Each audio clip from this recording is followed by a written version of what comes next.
આગળ વાત આણંદની કરીએ। આણંદ જિલ્લાની ઉમરેઠ વિધાનસભા બેઠકની પેટા ચૂંટણી માટે આજે ભાજપ દ્વારા ભવ્ય ઉમેદવારી પત્ર રજૂ કરવામાં આવ્યું।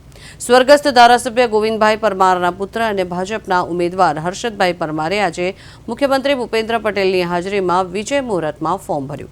આ પ્રસંગે મુખ્યમંત્રીએ હર્ષદભાઈને ઉમરેઠના વિકાસ માટે સમર્પિત અને અનુભવી કાર્યકર્તા ગણાવી જીતનો વિશ્વાસ વ્યક્ત કર્યો। ઉમેદવારી પત્ર ભરતી વખતે હર્ષદ પરમારે જણાવ્યું હતું કે તેઓ વડાપ્રધાન નરેન્દ્ર મોદી અને મુખ્યમંત્રી ભૂપેન્દ્ર પટેલના નેતૃત્વમાં ઉમરેઠ વિસ્તારને વધુ સમૃદ્ધ બનાવવા માટે પ્રતિબદ્ધ છે। આ કાર્યક્રમમાં જિલ્લા ભાજપ સંગઠનના હોદ્દેદારો અને મોટી સંખ્યામાં કાર્યકરો રેલી સ્વરૂપે ઉમરેઠ મામલતદાર કચેરીએ પહોંચ્યા। પિતાના અવસાન બાદ ખાલી પડેલી આ બેઠક પર હવે પુત્ર હર્ષદ પરમાર ભાજપના પ્રતીક સાથે મેદાનમાં ઉતર્યા છે।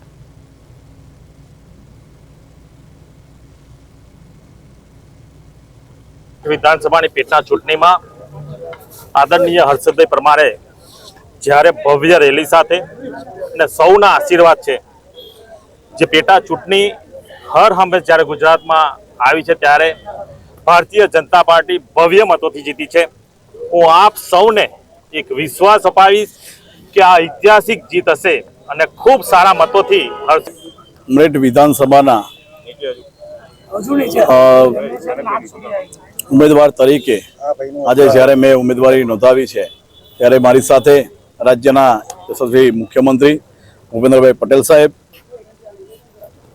રાજ્યના પૂર્વ ગૃહમંત્રી પ્રદીપસિંહ જાડેજા સાહેબ, અમારા આણંદ જિલ્લા ભાજપના પ્રમુખ અને અમારા વડીલ આદરણીય સંજયભાઈ પટેલ, અમારા આણંદ લોકસભાના સાંસદ મિતેશભાઈ પટેલ અને આણંદ જિલ્લાના ભારતીય જનતા પાર્ટીના સૌ ધારાસભ્યશ્રીઓ, સૌ જિલ્લા પંચાયતના સભ્યશ્રીઓ, તાલુકા પંચાયત સભ્યશ્રીઓ, સરપંચશ્રીઓ અને ખૂબ જ મોટી સંખ્યામાં ઉમરેઠ વિધાનસભા મત વિસ્તારમાંથી પધારેલા સૌ ગામોના આગેવાનો, વડીલો, યુવાન દોસ્તો, મિત્રો, આજે જ્યારે આટલી બહોળી